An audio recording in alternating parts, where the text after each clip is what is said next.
I think most lepidopterists and certainly moth trappers still like to prefer to the hardback or softback copies of identification guides. Although the internet has come on leaps and bounds, I think that you can't beat a book if you're out in the field trying to determine the identification of something. But which book is best? Is it this one? Or this one? Or this one? Or maybe even this one? Didn't expect that one, did you?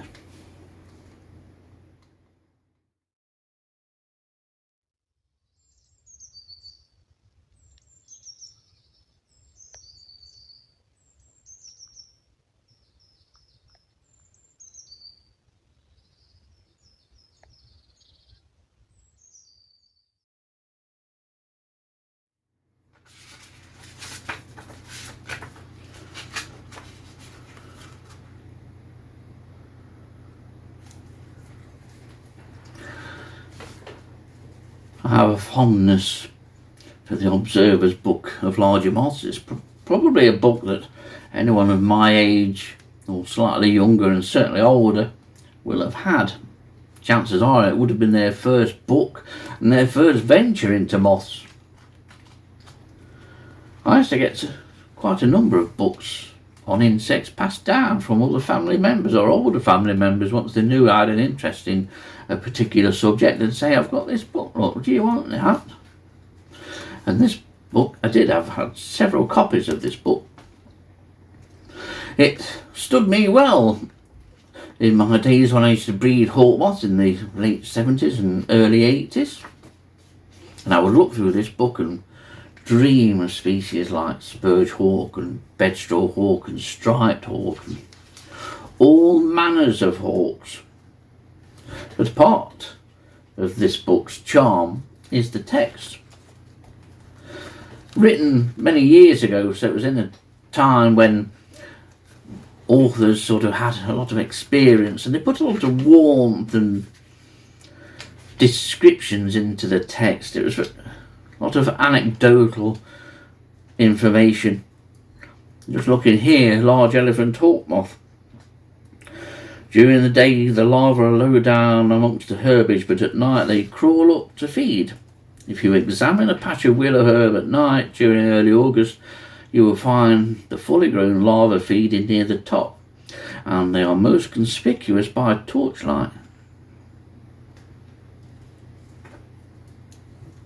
You don't get that with modern books. But as good as this book was to a budding entomologist like myself at the time, as an identification guide, not always the best. Didn't cover that many species. Many more species of larger moths that we have in the UK that aren't in this book, but it was still good nonetheless. When I got into moth trapping back in 2003, I think it was, they all said, you need this book, this is the book. And at times, I think it was, certainly in the early days. But a lot of that was because there was little competition. There was still little choice, even back then. But if ever there's a book for the moth trapper that you would wish would come out in an updated version, it would be this one. The text is minimal but useful. Some is quite more descriptive and useful than others. But this book is let down by the plates. How it would be bettered with updated text, because the status of many species in here is changed. But the illustrations, photographic, and at the time they would have been absolutely brilliant. But with today's digital photography and digital printing, so much more could be done with these illustrations. Not always easy to see some small detail on some of the wings of the noctuids. I wouldn't recommend getting this book now, but if an updated version, a modern version of it came out, then I would say get it. The only thing is, I would dread to think of the price. I think a book like this now would be 70 to 80 odd pounds quite easily. But if you want a book to take out in the field when you're moth trapping, it's not this one. A few years ago, the Bible came out, and I think this is the book that everybody uses. The illustrations by Richard Lewington were brilliant, still are, absolutely fine. The printing is good, the colour is representative of the moth in real life, absolutely great. One of the annoying things is that the text is often quite a number of pages away from the illustrations. The illustrations in this book are in 3 or 4 groups of pages, but the illustrations are brilliant, they really are. And this is the book that everyone, I think, would recommend for people that's been moth trapping for a number of years, and certainly those new into moth trapping. This is the one you need. And this one came out a number of years ago. Can it be bettered? Yes. Although, in what way it's been bettered, I'm not entirely sure. The one good thing about this book, and you can tell that I've never looked at this, I bought it and it's sat on the shelf looking nice, which is quite often what I like, but all of the illustrations in this version are in one group of pages in the centre of the book.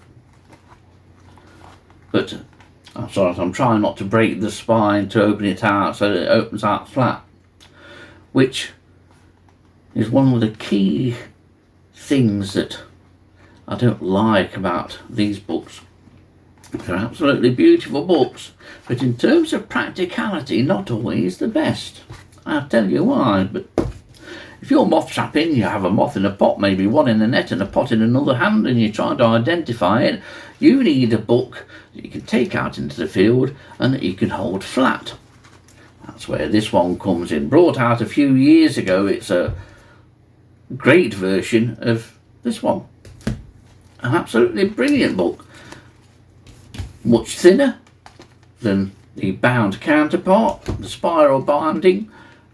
There is something that I don't like about it, and I'll tell you that in a minute, but what I do like about it is that it easily holds flat. That's what it's designed for. You can have this on your moth trapping sheet or your moth trapping table, and you can flick through it. What I don't like about it is that there's skimped on spiral binding. I would have preferred the spiral binding to be a little bit wider, but I understand that there are certain sizes of binding, and I would have liked it to have been all the way across. That's because if you're holding it like that, or wish to hold it like that, it becomes an absolute pain to turn the page. It's fine when it's flat and you're going through it like that, but it would have been a lot better. No chance of snagging if the spiral binding had been all the way along the length of the book. But that's just a minor little grievance I have with it. What I do love about it is all the species that are illustrated, from old lady down to whatever we have here, common rustic by the looks of it. The text for all those is on here, and every page is the same. So you have the adult moth and the text is here. There's no more looking, that's the moth that I've got here, what page is it on? Well, it could be from somewhere between 181 and 210. You know that the text is there. But the key thing about this book is the ability to hold it flat and it stay flat. That's the thing. This is the book that I would recommend if you're thinking of moth trapping, and if you haven't got this version, it's well worth spending a few quid to get it. While I suppose it doesn't entirely replace the indoor version, shall I say, This is the one that you need if you want a nice book. It's laminated, so protected from moisture to a degree. This is the one you want when you're out and about trapping. It's a great book and I wholeheartedly recommend it. And I'm not being sponsored. To accompany said books, this one came out a few years ago, part of an attempt to get people more into recording micro moths, and it follows the same format as the moth books that we've just looked at. Groups of pages with species on, and then lots of pages of text.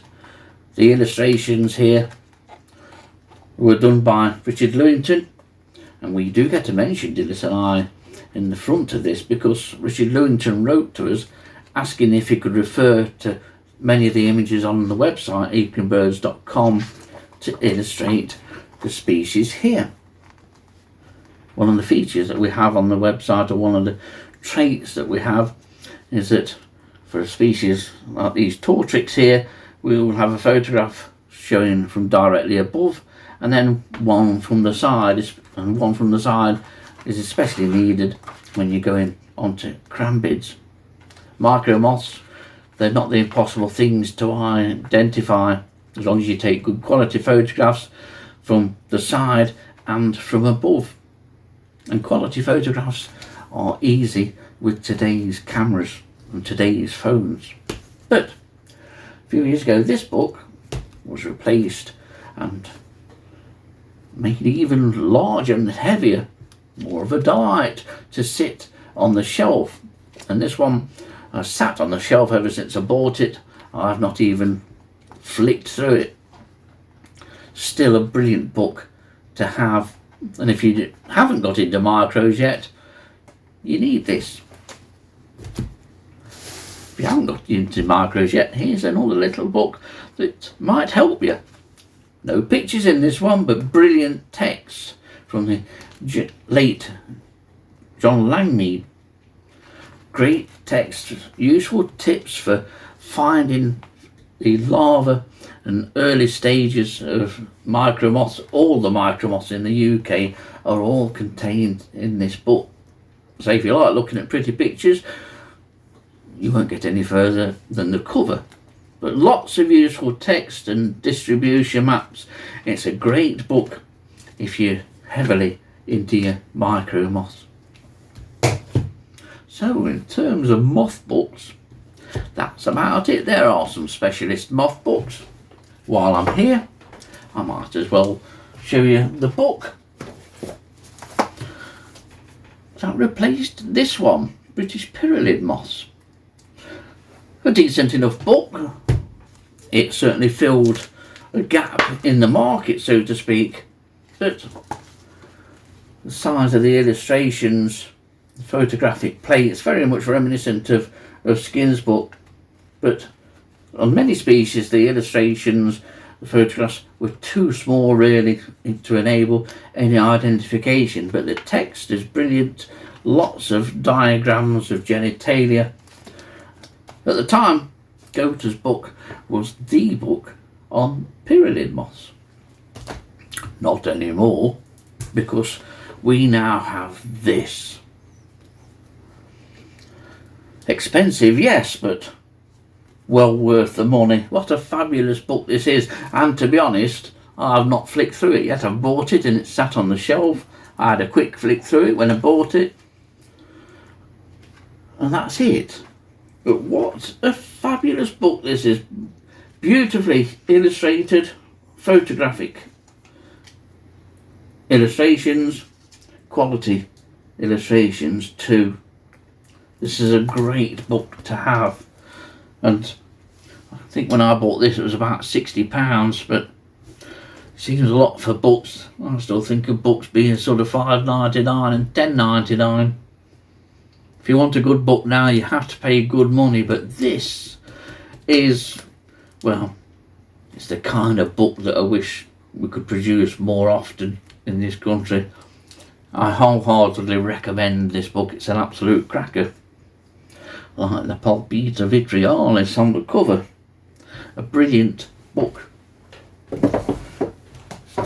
One other book that's been sat on the shelf for a number of years now since I bought it, and I've not looked through it yet, is this one. This is a great sort of coffee table book. If you like your distribution maps and you like to know what's where and when it's occurred, this is a wonderful piece of work. Absolutely fabulous. I have a thing for maps, but this is a great book. If you're looking for a birthday present or a Christmas present for the moth trapper in your life, I'd recommend this one. Cracking piece of work, this. But